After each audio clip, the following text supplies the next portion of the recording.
अगर आप भी चाहते हैं यमुना म्यूजिक के ऑडियो वीडियो सबसे पहले आप तक पहुंचे तो हमारे चैनल को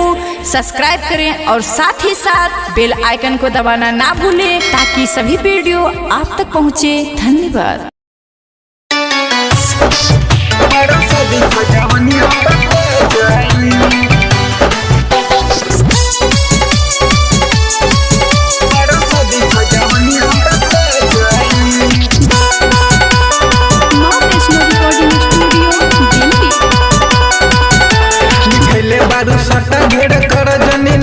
नोट तो के सब करी बखरा लिखले बारू साटा ढेर कर जनी ना खड़ा देहब नोट तो के सब करी बखरा मना करबू उठल लिया चचा जाए पर शादी खजवनिया बता जाए पर शादी खजवनिया बता जाए पर शादी खजवनिया बता जाए पर शादी खजवनिया बता जाए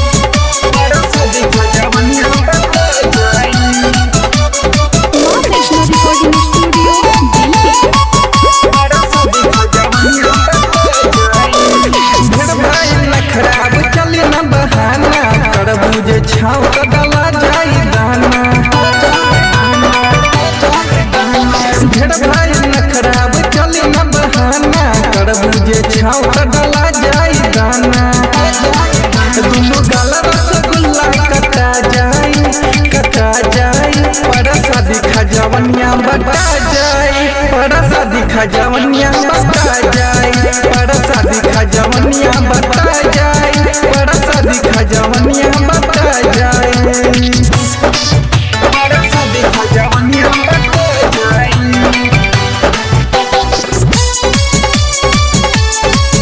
पर शादी खजवनिया बता जाए।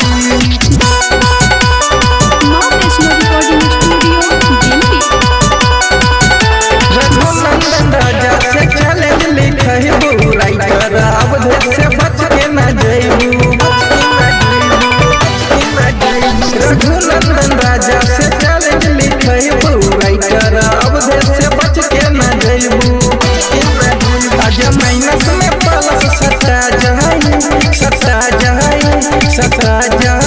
पर शादी खजवनिया बता जाए पर शादी खजवनिया बता जाए पर शादी खजवनिया बता जाए पर शादी खजवनिया बता जाए